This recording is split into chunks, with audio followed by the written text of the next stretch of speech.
Hi guys, ayan, welcome back again to my YouTube channel. By the way guys, ayan, maraming salamat po sa walang sawang pagsubaybay sa ating pong daily love reading. And kung ikaw ay bago pa lang sa ating channel, mag-subscribe na po kayo.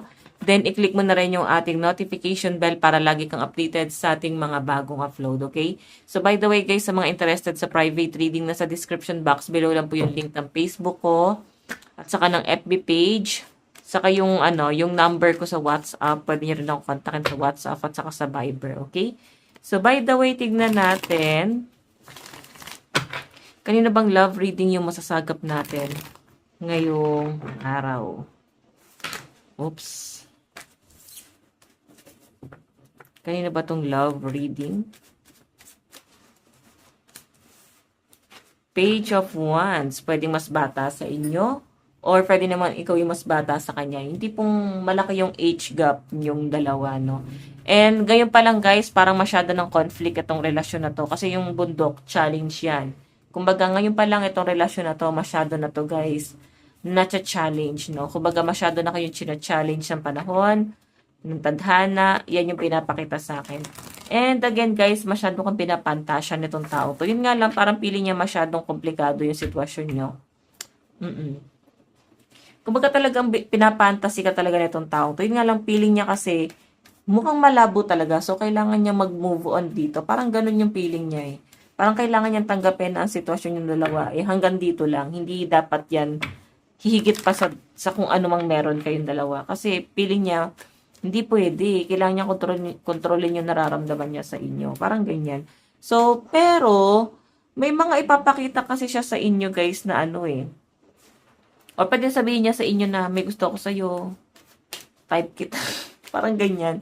So, since communication to, pwedeng aamin sa inyo or meron siyang sasabihin sa inyo, no? Yun po yung pinapakita sa akin dyan. Okay, so again, additional message.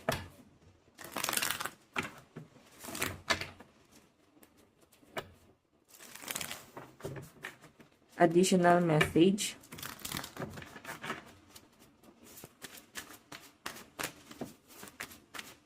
Pwedeng malalaman mo sa ibang tao. Or pwedeng sa kanya mo malalaman. Kumbaga may hinala ka na eh. Siguro kasi pwedeng madudulas siya sa inyo. Or pwedeng meron siyang action, no? May ginagawa siyang effort sa inyo na parang masyadong kaduda-duda. Or masyadong obvious. Okay, so tignan pa natin guys. Meron tayong 5 of Pentacles. So, by the way, guys, itong 5 of Pentacles na to, ito yung mga tinitignan niyang problema dun sa connection nyo or sa magiging connection nyo sana. Okay, ano yung tinitignan niyang problema dyan? Unang-una sa lahat, hindi ka pwedeng mahalin o hindi pwede kasi pwedeng may pwedeng iba kayong taong masasagasaan. May ibang taong maapektuhan kung ipaglalaban niya yung nararamdaman niya sa inyo. So, pwede kasing nare-respeto niya yung ibang taong yon, no? So, pwede may karelasyon ka or pwedeng may karelasyon itong taong to or pwedeng both kayo. Pero mararamdaman mo yung tipong masaya siya every time nakasama ka. Ganon din naman yung nararamdaman mo sa kanya. Okay? Pero unti-unti ka kasing nagde-detach eh. Unti-unti kang nakaka-recover dito sa taong to, no? So, by the way, tignan pa natin, meron tayong wedding. Ayun nga, pwedeng kasal ka kasi. So, isa yun sa mga kinoconsider niya itong kasalan na to. Kung makita nyo guys yung family, 10 of Pentacles, oh. Pwedeng family friends nyo to or nasa circle lang to ng family nyo. Pwedeng malayong kamag-anak. Or pwedeng kamag-anak ng kamag-anak mo. Or pwedeng kamag-anak ng person mo. Or something like that. Sabihin na natin guys na baka hiwalay ka na sa person mo. Or pwedeng kaibigan ng person ng asawa mo or ng jowa mo. Basta may mga conflict guys, no? Alam mo yung mga conflict na parang ang hirap, yun yung pwedeng magpipigil sa connection yung dalawa. Kasi ayaw nyo guys na makapanakit ng ibang tao, pero parang dinadala talaga kayo doon. Yung tipong itong pagmamahala na to, kahit na masyadong komplikado to, hinihila pa rin kayo sa isa't isa. Okay, pwedeng same kayo ng mararamdaman, ganun din yung mararamdaman mo sa kanya. Kasi nararamdaman niya talaga na meron kang malalim na interest din talaga sa kanya, no? Or sabihin na natin guys na may pinapakita ka rin kasing care sa kanya. Eh. Again, meron tayong 10 of Wands. Okay, so again guys, itong 10 of Wands kasi na to, ang iniisip ng person mo, parang medyo nahihirapan na siya. So may mga pagkakataon na parang ayaw ka na niya makita. Ayaw na niya guys mag-overthink kasi parang okay na siya eh. Pero every time kasi na nakikita ka niya guys, bumabalik yung love. Oo, nagiging triplet tas nag-overthink na naman yung tao. Yung tipong okay na siya eh, pero parang pinag-overthink mo siya eh. Ganon. Tignan pa natin. Additional message. Meron tayong The Hangman. So, diba, conflict to, oh. Actually, guys, hindi naman niya gustong ipaglaban to, eh. Hindi pong kahit tanungin mo yung sarili mo, ipaglalaban ba ako na tong taong to? Paninindigan niya kaya yun sa inyo? Guys, sa nakikita ko, hindi. Kasi mas titignan niya rito kung sino yung mga taong pwedeng maapektuhan, eh. And isa pa, sobrang nirerespeto kanya kasi alam niyang masyadong komplikado yung buhay niya. Nakikita ko tong person mo, ayaw kanyang madamay. Alam mo, yun yung totoong pagmamahal. Yun yung totoong pagmamahal. Yung tipong kahit mahal mo yung taong yun, basta kaya mo mag-sacrifice para sa taong yun, gagawin mo. So, I think, may mga bagay kang sinasacrifice para sa kanya, no? I mean siya. May mga bagay siyang sinasacrifice. Unang-una doon yung feelings niya sa inyo. Sinasacrifice niyo yun. Again, additional message. Meron tayong, ayan, 8 of Pentacles. May give and take kasi sa inyo, guys, eh. Pwedeng kung ano yung ginagawa mo sa kanya, guys, ginagawa mo rin sa, kung ano ginagawa mo sa kanya, ano ginagawa niya sa inyo, ginagawa mo rin ata sa kanya, pero hindi ganun ka-obvious, no? Nakikita ko lang na parang, alam mo yon, nag-e-enjoy lang kayo sa connection nyo. Nag-e-enjoy lang kayo dun sa friendship nyo. Or sa bonding nyo, kung may mga bonding kayo. Ine-enjoy nyo yun. Again, meron tayong death, ending and new beginning. So, ayun na nga guys, no? Itong death kasi na to, ngayon lang niya ulit naramdaman yung ganitong klase ng pagmamahal, na parang, hello. Akala niya nga hindi na siya magmamahal eh. Kasi, feeling ko hindi naging maganda yung relasyon din ito sa past. Ikaw na sa healing process ka. Binubuo mo pa yung sarili mo, no? Feeling ko marami ng betrayal na nangyari sa inyo bago ka sumuko doon sa person mo. Okay? Bago ka na fall out of love sa kanya. Ganyan yung nakikita ko sa inyo. So, by the way, additional message. Meron tayong 2 of Swords. Ito guys, hesitation. And isa pa guys, parang ano to eh. Nag-aalangan. Nag-aalangan siya na makita ka ulit. Nag-aalangan siya dun sa feelings niya sa inyo. Kasi parang, ang nakikita ko sa kanya, habang nakikita kanya, lalo lumalala yun, na dapat hindi niya nararamdaman yun eh. Pero nararamdaman niya kasi, nakikita niya. Ganon. So, the devil ending a new beginning. So, ito naman guys, hindi naman totally maganda yung the devil na yan. Pero kasi, pwedeng ikaw to, no, sa relasyon mo sa partner mo, pwedeng may toxicity na nangyayari. I think, na-fall out of love ka at may taong nagbibigay sa inyo ng love, hindi naman intention yung pinapakita niya sa inyo, pero kusang nangyayari. I think si universe na mismo yung nagiging way dito para magtagpo kayong dalawa. Si universe na mismo yung gumagawa ng paraan para, alam mo yon, para ma-realize nyo na mahal nyo yung isa't isa, or I think soulmate mo tong taong to. Okay, kung ano man yung toxicity na nangyayari dito sa connection nyo ng present person mo, napoprovide din, napupunan ng ibang tao. Nito na nga, I think mas bata sa inyo or mas okay na yun eh. Pero hindi mo kasi malalaman eh. Hindi niya kasi sabihin sa inyo na mahal ka niya eh. Pero nag-e-effort kasi siya eh. Mabibigyan mo ng meaning, bakit siya ganyan? Ba't siya nag-e-effort, no? Meron tayong, ayan. Oh, 7 of Wands communication. Itatanggi. Itatanggi itong ano na to, nararamdaman na to. Itatanggi niya or itatanggi mo or hindi niya guys, feeling ko kasi hindi niya guys i-admit sa sarili niya. Hindi kita gusto, no? Friends lang talaga. Pero hindi niya ipamumukha na parang ginawa kanyang assuming. Parang idadaan niya guys in a nice way or sabi natin biro. Pero ramdam mo kasi. 'Di ba? The Magician, no? Eto guys, The Magician energy to ng ano na para bang todo effort talaga siya. Diyos ko, sige, sabihin na natin na wala siyang pagmamahal sa inyo, pero ba't siya nag-effort ng ganyan? Tapos masyado siya guys affected or masyado siya nagiging emotional. Sa inyo. May kakaiba eh. Hindi po, hindi naman sana ikaw nahuhulog sa kanya, pero may kakaiba talaga eh. Kinukuha ka niya sa gano'n. Feeling ko kasi yun na yung way niya para mahulog ka sa kanya, yung mga ginagawa niya sa inyo. Hindi niya inaamin, pero medyo pa fall atong taong to. Kaya mag-ingat ka, baka patibong niya. Okay, so meron tayong, ayan, sinasabi nga maging matalino ka kasi baka patibong tong ginagawa niya sa inyo. Hinuhulog niya lang yung loob mo. Pinapa-fall ka lang. 'Di ba? So, by the way, tignan pa natin additional message. Kanina po itong love reading. So, meron tayong Page of Swords. Parang mas bata sa inyo. Or pwedeng malaki yung age gap nyo. Pwede ikaw yung mas bata. Pwedeng mas ahead siya sa inyo ng sobra. O iba sa inyo guys, pwedeng isip bata ko. Or baka yung person mo. Pwede rin naman guys kababata mo. Baka kapitbahay mo. Something na ganon. Pwede guys schoolmate, classmate. Yung mga ganong scenario dito. So, by the way, meron tayong, nagiging guarded ka na. Pinoprotektahan mo yung energy mo sa kanya kasi bakit ganon, no? Pero sa nakikita ko naman sa inyo, guys, ayaw mo mag-assume dyan sa taong yan.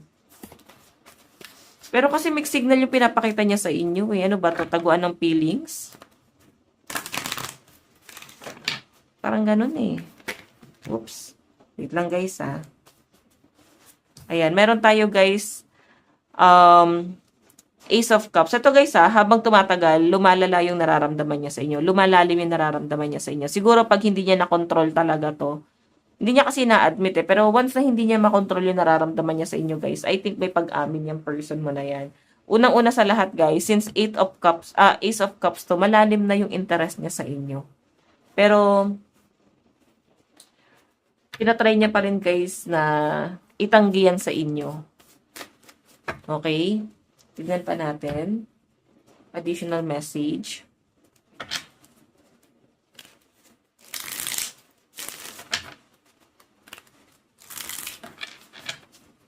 Tabi muna natin to guys.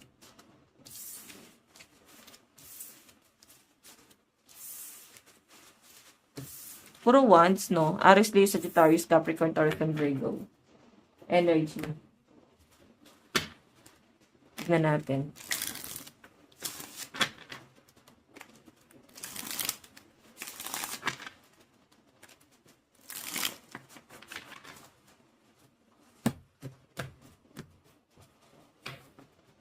Additional message. Ano yung nararamdaman? Okay. Overall energy. Kanino itong love reading? Ano po yung sitwasyon? Spirit guide. Queen of Cups, so, mabait ka kasi, kaya nahulog ang love sa inyo na itong taong to. At saka, natural giver ka, no? Hindi ka madamot. Talagang, more on, nagigive ka sa taong to. And sobrang na-appreciate niya yung pagiging ganun mo. Tignan pa natin, meron tayong world. So, ito guys, moving forward, no? May nakikita ko dito guys, since the world to, energy to ng parang pag-recover. Feeling ko sa end mo, nagre-recover ka dito. Kasi yung world guys is moving forward dyan. The rest, nagmo-move on din yan. Kasi yung ginagawa niya sa inyo, na-fall ka doon. Yung simpleng effort na ginagawa niya, dapat hindi niya ginagawa kasi hindi nga normal eh.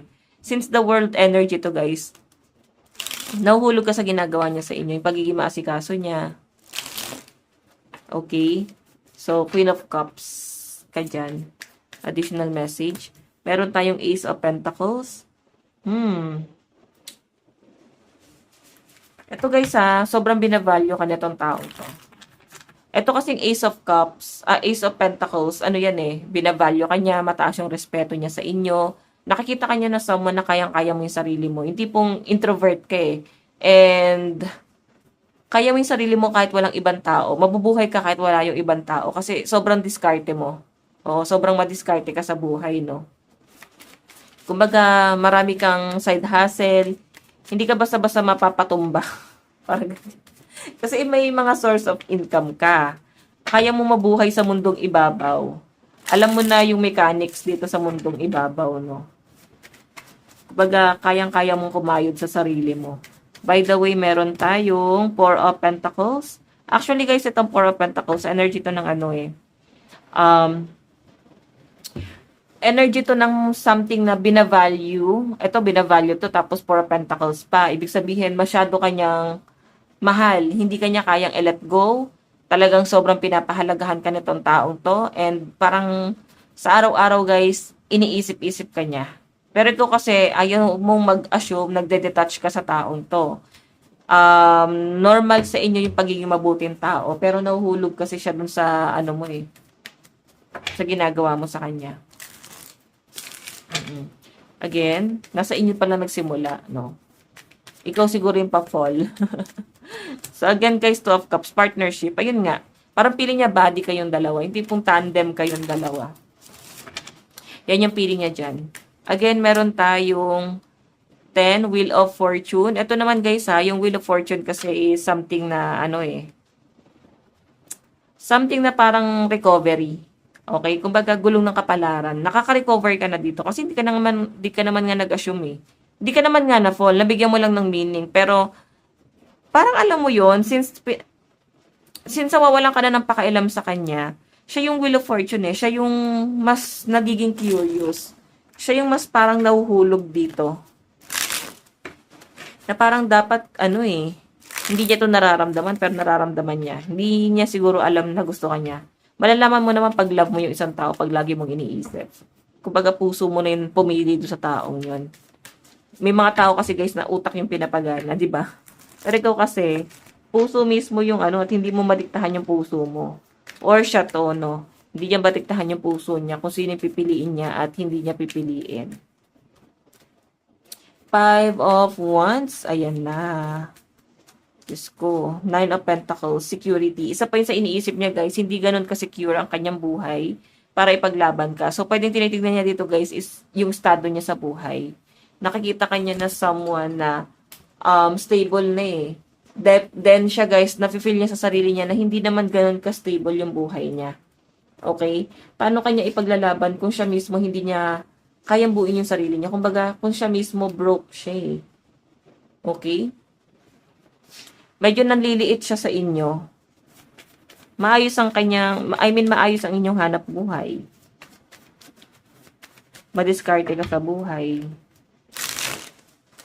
Ganyan. Again, meron tayong Queen of Swords. Matalino ka pa. Nakikita ka ng person mo na someone na matalino, bukod na sa madiskarte, maayos pa yung ano mo, yung pamilya mo, na-secure mo yung stability ng family mo. Meron tayong Eight of Swords. Ito naman guys, Eight of Swords, stuck siya sa inyo. Na-stuck siya sa inyo, kumbaga parang hindi na siya makaalis na sa pagka-stuck na yon. Lagi ka na lang niyang iniisip. Mahal ka niya pero parang hindi niya alam. Or alam niya to pero hindi niya ina-admit. Oh, galing na. So, meron tayo guys na Chariot. Bumibilis yung tibok ng puso niya everything na magkasama kayo. Kumbaga talagang, ano siya eh, nagpapalpitate. Kumbaga itong taong to guys, since the Chariot energy, may mga mabilis na nangyayari, nababalisa, kinakabahan. Basta kahit wala kang kayo guys, okay na yun sa kanya. Basta nakakasama ka lang niya, naghaharutan kayo, okay na yun sa kanya. Parang ayaw naman yan lumalim eh. Feeling ko hindi pa naman siya ready mag-commit. Ano to? Parang something na friends with benefits sana. Pero wala namang usapan na kayo. So parang nasa situationship. Tipong may lambingan pero parang walang kayo. Ano to? Ano tayo? Parang ganun yung nakikita ko guys. Uso naman yan ngayon eh. Okay?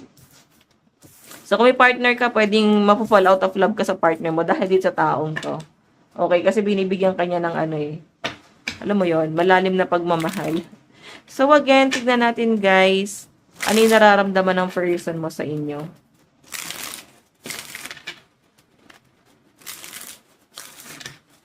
Nararamdaman ng person mo sa iyo ngayon. So ipo-full spread na lang natin to guys ha. Nararamdaman niya sa inyo judgment, di ba? Sabihin talagang inoobserbahan ka niya. Since judgment energy yan, tinitignan niya yung mga pangit at yung mga tamang ginagawa mo sa buhay mo.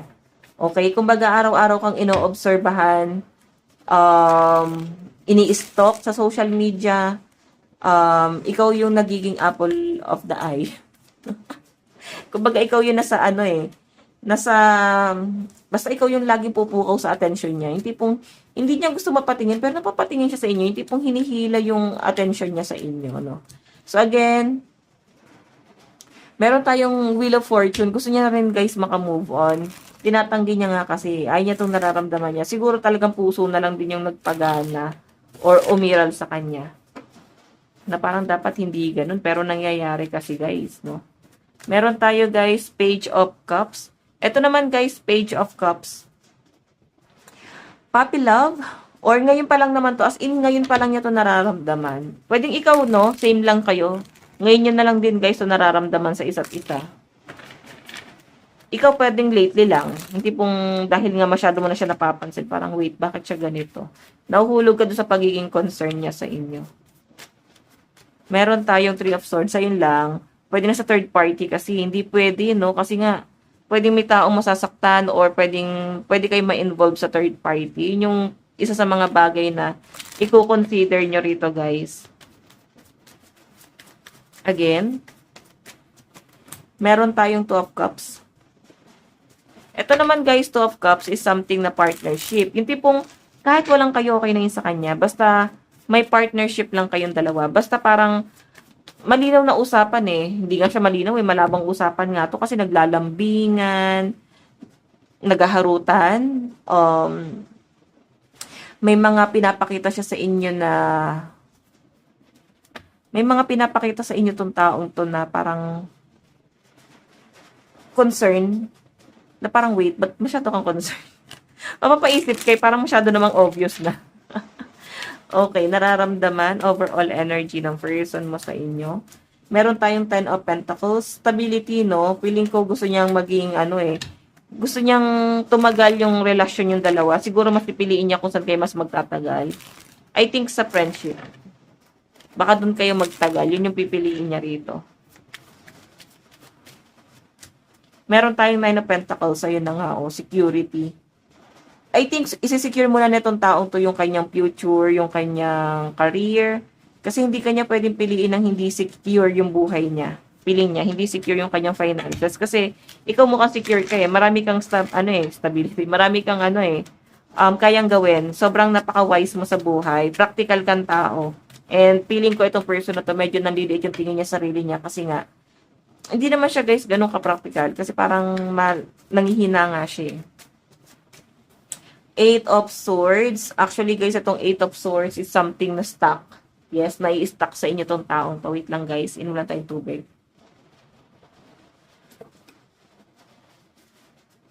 So, by the way, ayun nga, guys. Etong stuck to eh. Hindi na makagalaw, hindi na makaalis. Pwede hindi siya makamove on sa inyo. Hindi niya maialis sa sistema niya na hindi kanya, hindi niya maalis sa sistema niya na gusto kanya. So, naninibago rin siya sa sarili niya, no?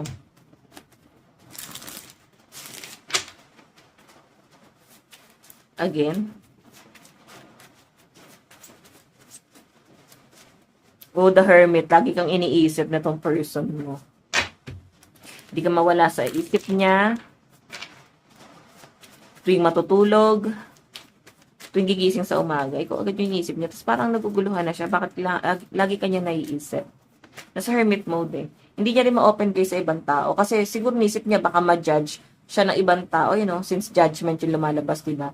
Baka nisip niya rito na pag inamin niya sa ibang tao, baka ma-judge siya, no? Baka sabihin, bakit siya pa talaga yung nagustuhan mo? Mukhang delikado yan. Parang baka mga ganon, no? So again, meron tayong Queen of Wands. Napaka-jolly mo kasi. Ikaw yung tipo ng tao na paano ba? Sa madaling sabi, mapagbiro, someone na hindi mahirap pakisamahan, someone na maayos naman yung buhay. Okay, mapagbiro to eh. Si Queen of Wands. Okay, mapagbiro and hindi po lahat na lang ng bagay tinatawanan mo. Tawa ka ng tawa. Parang gano'n. Ma-joke. So, ganun kanya nakikita. Piling ko dun siya nahulog sa inyo eh. Pagiging bibo mo. Yung pagiging mapagbiro mong tao. So, tignan natin, additional message. You are my soulmate. So, ramdam niya, may kakaibang connection sa inyong dalawa. Kasi feeling niya soulmate ka niya, oh.